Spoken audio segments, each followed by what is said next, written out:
Hey guys, thanks for tuning in.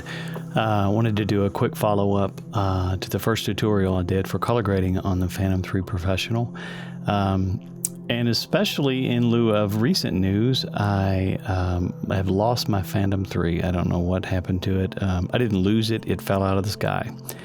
It was on its 207th flight and had either a motor error or some critical GPS error. I'm not real sure. It was flying in a straight line and it fell from 400 feet to the ground at about 43 miles an hour, kapow. So I've sent it off and hopefully, keep my fingers crossed, we'll hope that DJI will see that it wasn't like pilot error or anything like that, and cover it under warranty. But not going to let that stop me. I thought, well, I've got plenty of footage, so I can still do plenty of tutorials, and so that's what I'm going to do with this one and continue to do until hopefully I get my replacement. So you guys keep your fingers crossed for me.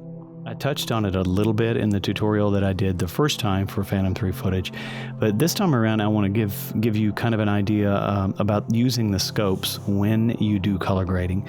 And this will apply, I'm working in Premiere Pro CC 2015, but this will apply if you're working in, let's say Final Cut Pro 10, a lot of folks work in, and a lot of folks still work in Final Cut Pro 7. This will apply, I think, DaVinci Resolve. Any color correction or application that you can do color correction in utilizes what's called the scopes. These are universal. These are not proprietary to Premiere Pro. Any program should have their variation of scopes. So what I'm going to do is I'm going to start at the first image. Like that. And so we've got this is our raw image straight out of the camera, and I've put my camera settings up there. Again, it's -3 on contrast, -2 on sharpen, and -2 on saturation. And what I do is the first thing I do before I touch anything, I go and I use the scopes. And I'm going to bring up the first scope, which is, this is called the YC waveform. And the YC waveform concerns itself with tonality only. And when I say tonality, I mean brights and darks, your highlights and your shadows, the overall tone and contrast of the image. You'll notice that the scopes, the way you view those, they are exactly like the picture that you see on screen. So from left to right, the same from left and right here. The hottest spot is 100 here. That's pure 100% white. Down here below is 0. That's black. And you can see that I like to shoot pretty flat so I can have a little leeway in post to make sure I don't blow out my whites or crush my blacks, because there's still a lot of information, say in areas like this. A lot of dynamic range still left in there to work with. So I shoot very flat. I shoot with a log color profile also. And when you bring up the YC waveform, it shows you that. Notice here, those are my darkest colors. They're around the 20.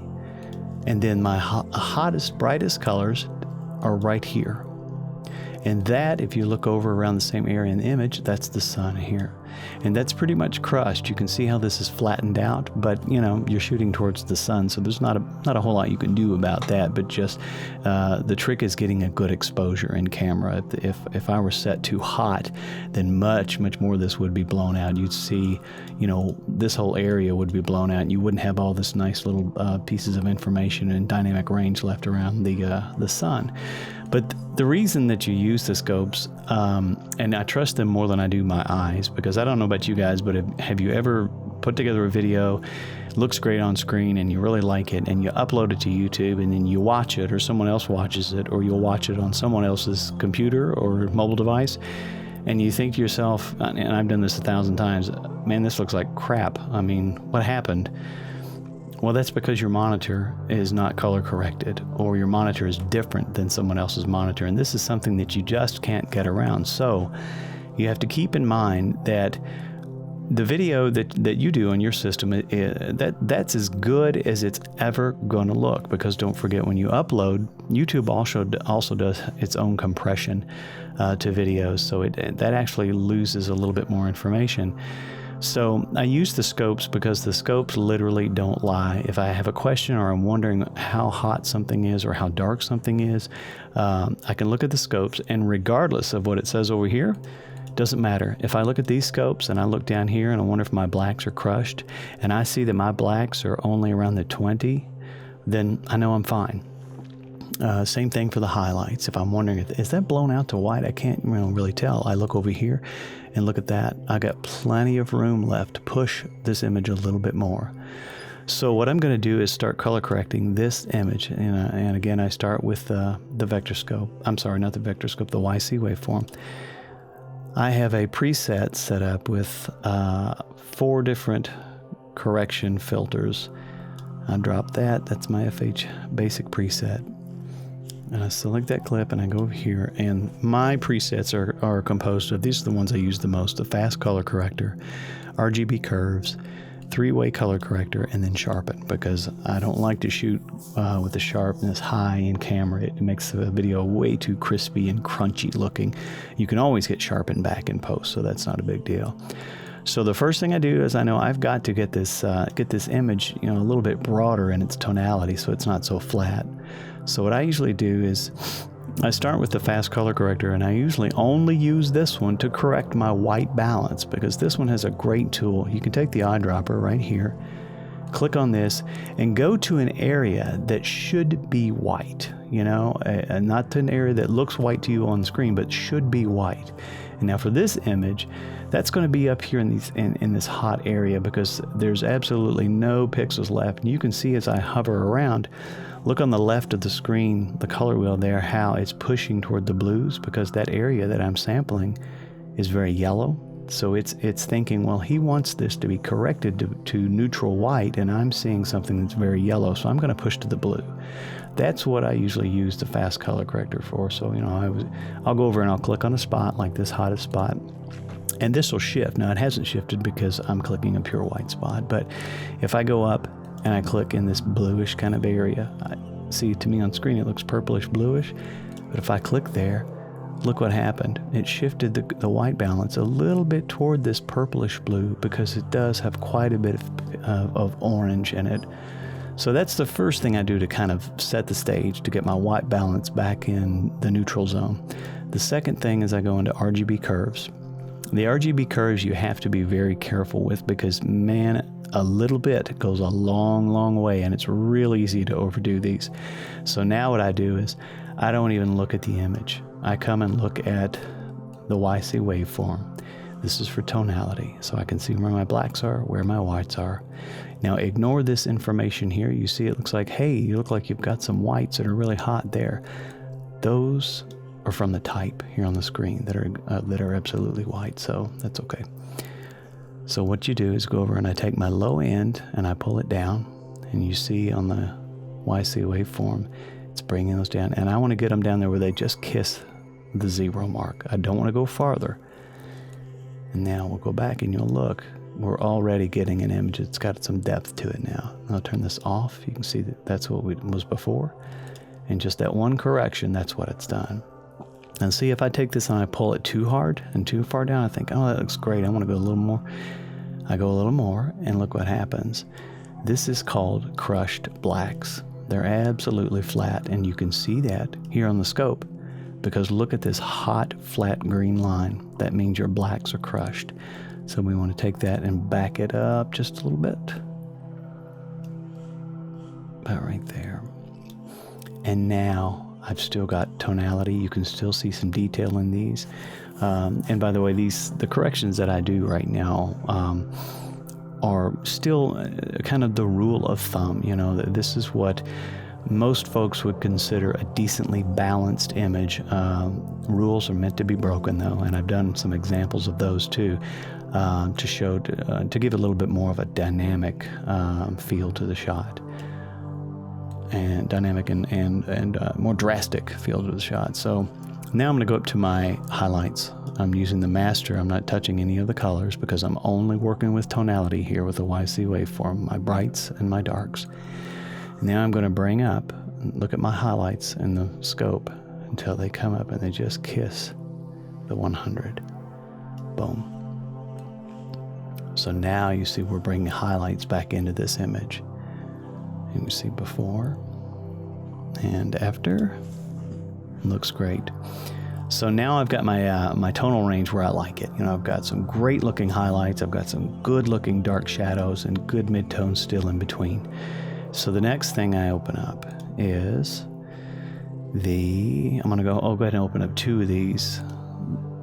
This next one is called the RGB Parade, and this one is for color correction and color balance. It's the same as the YC waveform here. It's just 3 squeezed together for the red channel, the green and the blue channel. But you can see the shape is exactly the same over here. It's just compressed and squeezed in, so they can all 3 fit. Now you'll notice as you look at these, they are not all the same. See how the darks on my red are a little higher? The darks in my blues are a little lower. The highlights in my blues are lower than the highlights in the reds. So what I do then is I can go into the curves and let's say I'm going to take these reds down. So I'm going to grab the top of these reds and pull them down a little bit. You kind of have to watch it. You know, you got this shape to concern yourself with. This shape are the darker midtones where these trees and the horizon line is.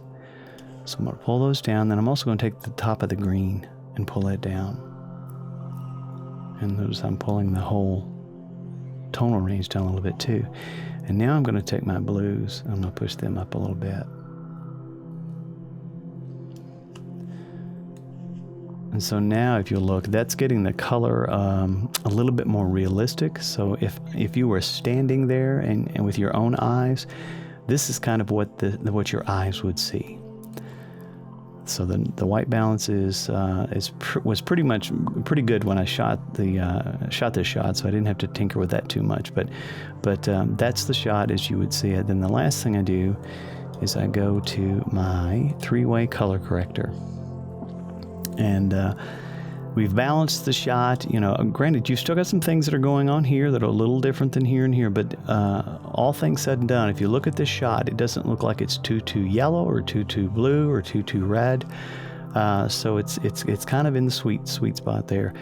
So what I like to do on this next one, on my shots, I think I always like my dark ends to be a little bit more to the blue side, the cool side, to give them a little bit more of a moody feel to them. So what I do is I go over to the 3-way color corrector, and to this one only, this is only the shadows. I grab that white point and I pull it toward the blue. And now you'll see, look over here. See how you get these blues coming in? And you'll notice that on my RGB Parade, the blues are coming up. They're lifting out of those shadows. All right, and then I like to take my midtones and I like to push those the other way, back into the orange, kind of warm orange. Now you can see this shot has much more of a cinematic look and feel versus a shot that has more of a reality TV kind of feel. Reality TV, anything that's corrected or shot for that is always very vibrant and bright and pretty and natural looking. And then what I do down here, the tonal range definition, if I don't want my yellows to be too hot. Notice how hot they are right here. I want the blues to blend from that shadow area to the midtone area. I want them to blend and not be such a definite edge right here. So what I do is I open up on the low end, open up that tonal range, and you'll see how now that blended this, and some of those yellows are sort of spilling in over here. So now we go back and we look at our scope. This scope looks pretty good. We can come up with some highlights. We've lost a little bit of that. So on the 3-way color corrector, I'm going to pull the highlights back up a little bit. And that looks good. Then I'm going to bring up the last scope that I use. And that is the vector scope. Now the vector scope is for saturation and hue. So you can see it here. You see where it would go toward the reds, magentas, the blues. Hold on, we're saving. It's cyan, green, and yellow. You can see that this shot is sort of in the center, like it should be, but it's leaning a little bit toward the warm yellows, and that's because of all this warm, hot stuff going on in here. But that gives you an idea of how saturated you are. For example, I'm going to open up the saturation, the master saturation under the 3-way color corrector. I'm really going to jack this thing up. And notice how big that plume grows. And if you go back to your shot, look at the shot. So, jack, go back down, and then we'll go back up. So that tells you how much saturation, or in which way the color of the whole image, which way the hue is leaning toward and primarily composed of. So that's that one shot. So now let's go to the next shot.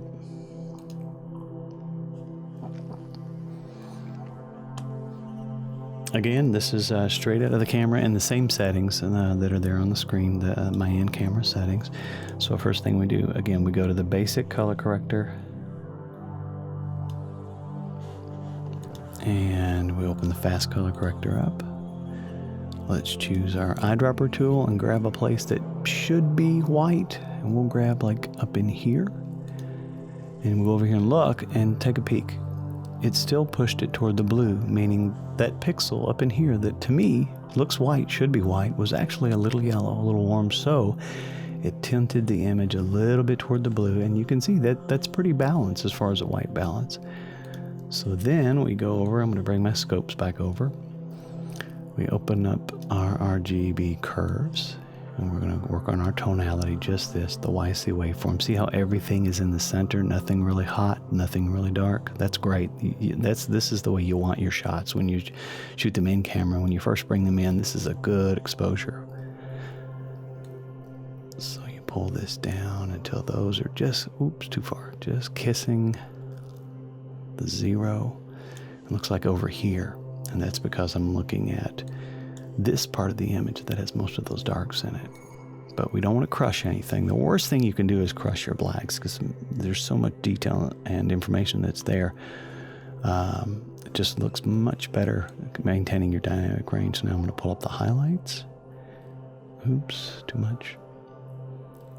About right there. Great. So there's our image. It's getting there. So let's see. There's before. And there's the after. So much more dynamic range we've got going on so far. Now let's look at the parade. We've got a lot of reds. Reds are pretty hot. The low end of the reds are lifted a little bit. So what we can do, we're going to take the low end of the reds and pull them down. Just till that'll. We're going to take the blues. Everything blue is a little low, so we're going to not only take the high end of the blue up a little bit, but we're also going to push the mid, put a new, as soon as you click there, it places a new key point. So we're going to put this up there, like that. And it looks like the bottom of the greens can come down a little bit. And we'll push the middle of the greens back up a little bit. And notice what I'm doing. I'm trying to get each one of these waveforms to look similar. You can't make them identical because they're, there's 3 separate color channels, but try to get them to look similar, because before, if I turn this off, you can see how low the blue is here. You see it's even lower than the red and the green. Turn it back on. There's our image, and look at that. See how everything is getting closer, and this is called color correction. Okay, this is making the image look as it would, if you were standing there. It looks pretty good, and that's good for, like I said, reality TV and stuff like that uses color correction that makes things look like they should in real life. But as we all know, we always like to make things look better than real life, and again, more cinematic and with much more mood. So what I do to this image is I take a look at it. I'm like, okay, looks pretty good. Tonality's there, looks great. But you know what?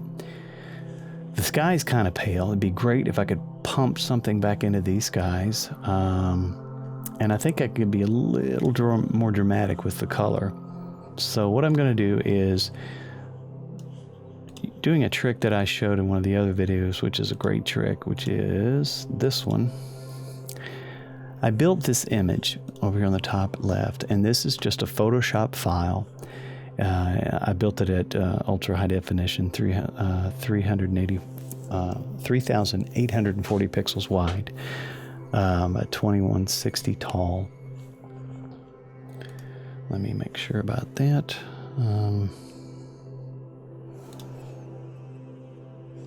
Yeah, okay, 2160 by 380, and it's just a Photoshop graphic that's on a transparent background, and it graduates from kind of a royal blue to nothing toward the center. So what I'm going to do is take that image, and I'm going to place it over top this image on the timeline. So I've got one here already, so I'm going to pull it over and place it on top. And look what happens. This wonderful thing happens. We turn it off. That's before, and that's after. What happens here is you go, after you place it, you go under your effects controls on the top, and under opacity, instead of setting this to normal, which would be just a graduation of the tone, I'm going to go 100%. So there you can see that graduated graphic. Though it's, of course, this looks terrible. But we set it, instead of being on normal mode, we set that to overlay. And overlay then only affects pixels that have information in them. Look at the whites. It leaves them alone. Things that are close to white and being blown out of white, or have little, smaller amounts of pixel information and tonal range in them, it leaves those guys alone. But it really starts to saturate things that have more amounts of information in them. So I take it down a little bit because I don't want it to look too heavy-handed. So there's the blue sky. There's before the matte, or the overlay, and then after the overlay. So see, that punches in back those blues that we're kind of losing. And now looking at this, I think that we could probably, let's go down and open up the three-way color corrector. And again, I'm going to take my shadows. I'm going to pull them toward the blue a little bit. See, now notice, look at these beautiful blue kind of shadowed areas. This is making it look much more cinematic looking versus, like reality TV or reality looking. I'm going to push my mids toward the yellows, and look at this. This starts to come up and pump up a little bit. Then I'm going to push the contrast even more.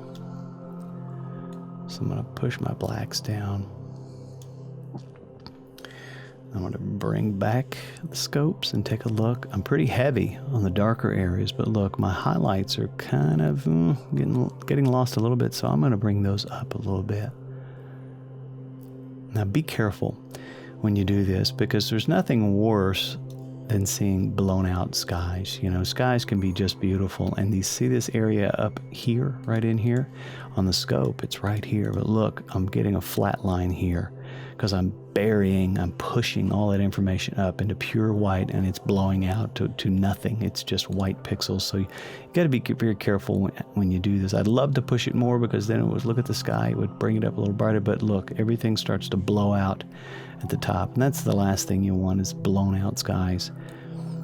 Again, this is another great reason. I've talked about ND filters before, but this is another great reason why I use the Snake River prototyping makes a graduated ND filter for the Phantom 3 that's just fantastic. And it's fantastic because it's a 16 ND on top up in here, and it's an 8 on the bottom. It graduates from 16 to 8, which is perfect for aerial filming, because 99% of the time when you're shooting outside, guess what?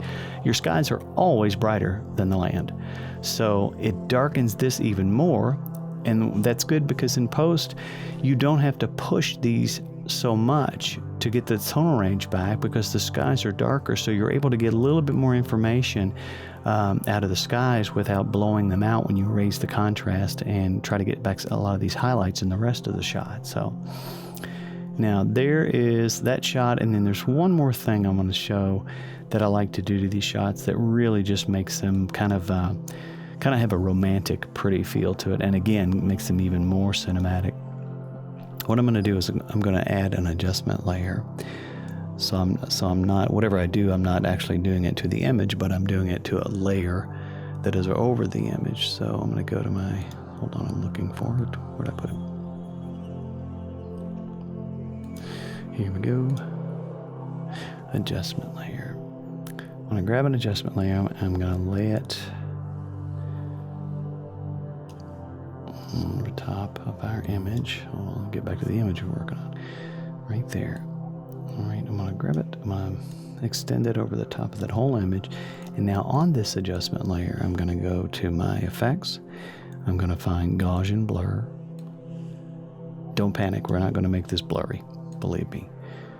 Because usually that's what all of us use Gaussian blur for, to soften things and make it and blur it. But what I'm going to do is now I've got that above everything else. So I'm going to set my blurriness and look, oh no, our image goes away. Of course, it's blurry. But here's the thing. I'm on an adjustment layer. So I'm going to go to the adjustment layer's opacity. I'm going to set that to overlay. Boom, look at that. And what this does is it gives you this soft kind of halo glow effect. It doesn't take away the sharpness, because look at this. Look at these little flowers that are peeking through here. Look at the leaves up here on the trees. I hope this relates after I can upload this to YouTube. But see the detail? It's still there. But I'm going to back these off. I'm going to take the opacity down to about around 50%, 54%. Then I'm going to take the blurriness. I'm going to really blur it up and see what happens. All the way down, all the way back up. And there's a sweet spot too. You kind of have to watch for it. You can see when you're just going so far that nothing's changing because the blur has become so great. But kind of, there we go, kind of a sweet spot. Looks like around 47. Now let's go back to the opacity. There's nothing. There's 0. And then you see it warms it up. It darkens areas for sure, but it warms it up and gives you this really just a pretty shot, much more romantic looking, very cinematic. So let's see, without the adjustment layer, with the adjustment layer, without, with.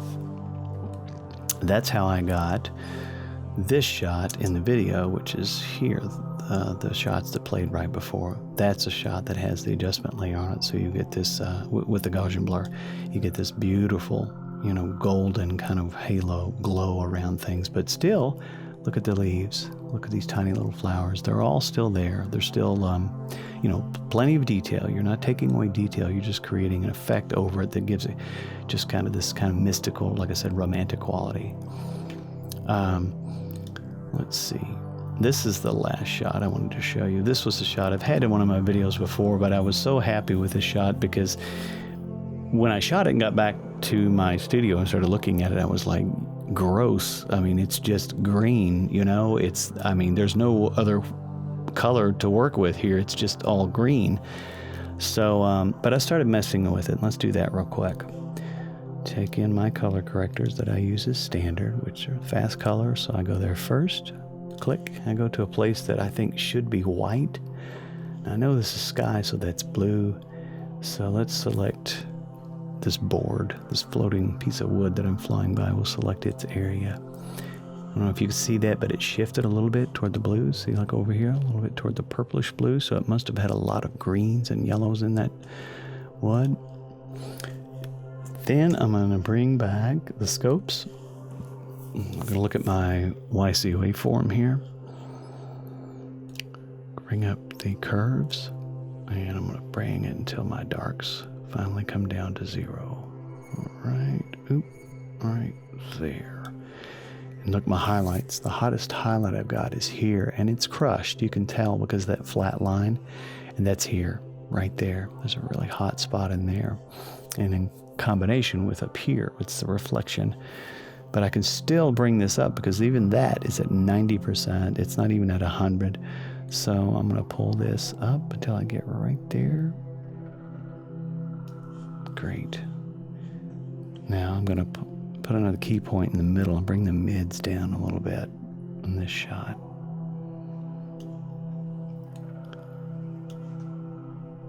And I'm starting to crush some things. So you're going to have to sacrifice. Every now and then you're going to have to look at the shot and go, is it worth it? Is what's getting crushed here and here, is it worth it?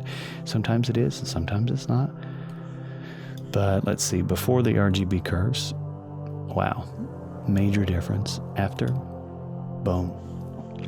And so I did, obviously I'm doing the same thing that I did to the other two shots, but let me jump forward here and let's look at the shots after I've applied my corrections to them. So here's one. And I brought up a little bit of the saturation in the three-way color corrector, but look at that. So we went from this shot, remove the effects I put on there. So it's from this to that. And then we'll take it a step further. I've used the adjustment layer with the Gaussian blur technique. And let me go to that and look at that. Now what's great about this, let's look at the color, because we've got a lot of greens going on here and here, but look at this warm, gorgeous blue right here in the center. The other image, look at that, it's all kind of green, and then boom. And the way that I did that was, you'll look here in the three-way color corrector, the shadows are pulled toward the blue, because remember, this shot it's green, man. There's just green everywhere. So even though I'm pulling everything, even the midtones, check that out, even the midtones pulled to the blue, highlights pulled to the blue. And that's why the midtones and the highlights, that's why you're getting this beautiful blue area here, because these highlights and midtones have also been pulled toward the blue. But you're not going to sacrifice the green. The whole shot's not going to go blue because there's so much green in the shot to begin with. So there. So anyway, that's it for this tutorial. I hope you guys enjoyed it. If you have any comments or questions or didn't understand something, please leave comments below. I'll try my best to get back to everybody with any questions. Please subscribe and keep your fingers crossed for me so I get that new Phantom 3 back hopefully sometime soon. Thanks again for watching, guys.